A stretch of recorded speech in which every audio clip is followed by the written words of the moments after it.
All right. We left off with this question. Let's see if I can't adjust this. So I took the scores, or I took these, well, I don't know.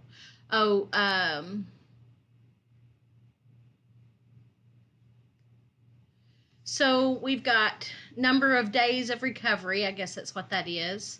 I counted how many data entry points we had. There was 12. Since this is a sample, I know in a minute I'm going to have to use n-1, so that's going to be 11. I'm going to use 11 as my divisor. I added all these up. I got 90. I divided 90 by 12 to get an average. I subtracted the data entry from the average and got all of these differences. I squared the differences to remove the negative. I added all of these up, gave me 39. I took 39 and divided it by 12 minus 1, and I got 3.54, so this is the variance, and then took the square root of the variance and got 1.89. I also did it on StatCrunch. So this is the answer that I got, and I did it simply by going to stat summaries, columns, and then I chose column 1.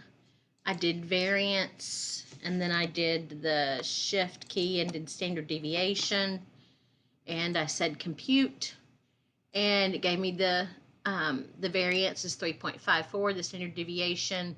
I believe I wrote down 1.89, but you can see 1.8. Use your rounding rule. Look at the number to the right.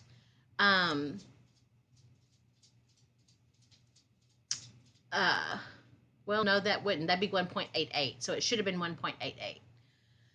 Okay, so that takes care of that. Variance for a sample and standard deviation. All right, the next thing, and I think it's the end of the lesson, is on the empirical rule. This is a major. This normal standard deviation right here. This is a bell-shaped distribution. It's normal. What this means is that when we have data that's normally distributed, it's always going to be distributed in this same way. In that, about 68% of the data is going to lie within one standard deviation away from the mean. And all of the data should fit within either 3 standard deviations above the mean or 3 standard deviations below the mean.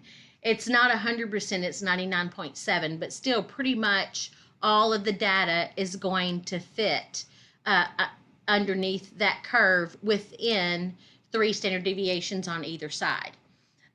This does not have to be memorized. I'm pretty sure that on the question that I give you on the test question, it has this picture on there for you to do it. But this problem that I'm going to work for you right now is exactly what you have to do for your test. It is exactly. So this says that in a survey conducted, there's a sample. There's the word sample right there. The sample mean. So remember, they just told us what X bar is. When you see the word sample mean, that's given me X bar is 64.2. Okay, so that means that 64.2 goes in the middle of this normal distribution curve. So the mean is always in the middle. Okay, then you keep reading and it says, and it has a sample standard deviation of 2.9. Remember, A sample standard deviation, the letter that we use is S, so S is 2.9. So what that means is that if I take 64.2 and I add 2.9 to it, okay, I get 67.1. That means that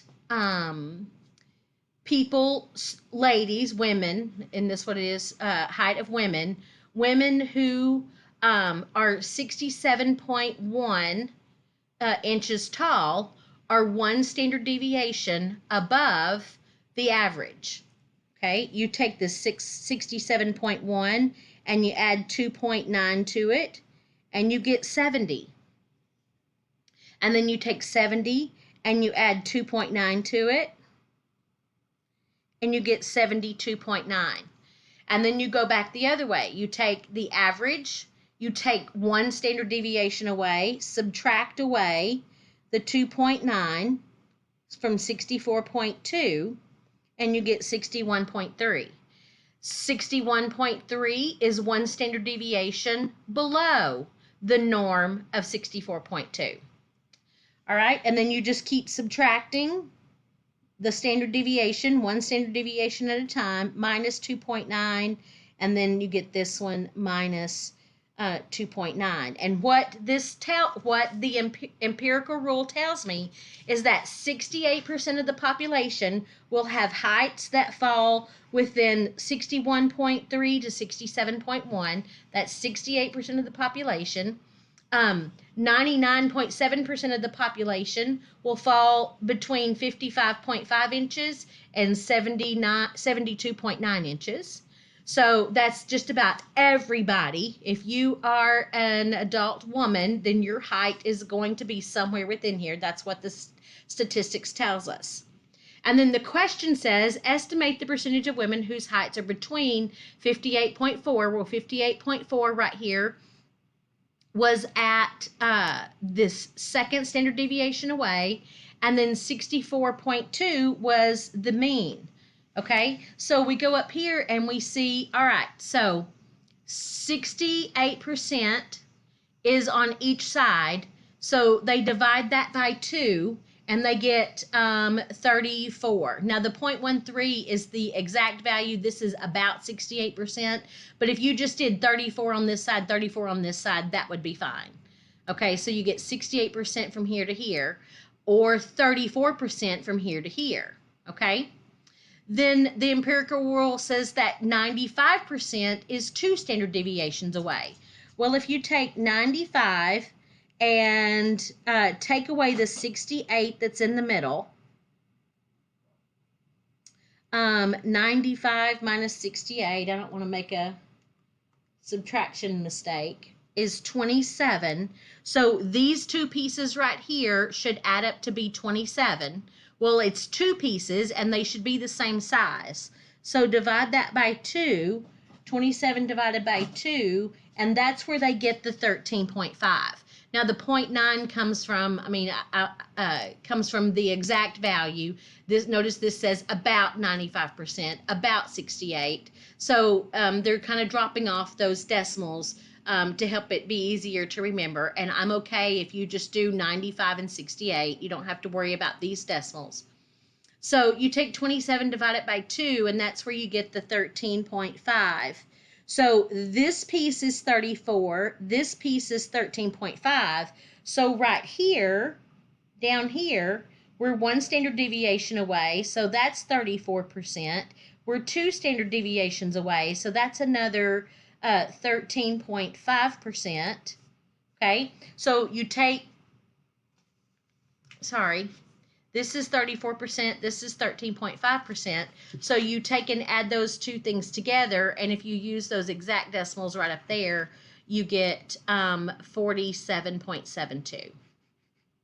Now, in the future, I am going to show you a way on StatCrunch that you can help find this out, but that's a little bit ahead of the game. So right now, all I expect you to do is be able to figure it out just based on this this chart right here. So I want you to do it by hand. At some point in the future, the problems will get a little bit more involved. I'll ask you to, be right here in the middle and stuff like that. And then I'm going to give you Stat Crunch. But right now, when it's just 1, 2, 3 standard deviations, and I'm only going to ask you about values that land on one of those standard deviations away, you should be able to use this chart right here to figure out some of your questions or some of your answers.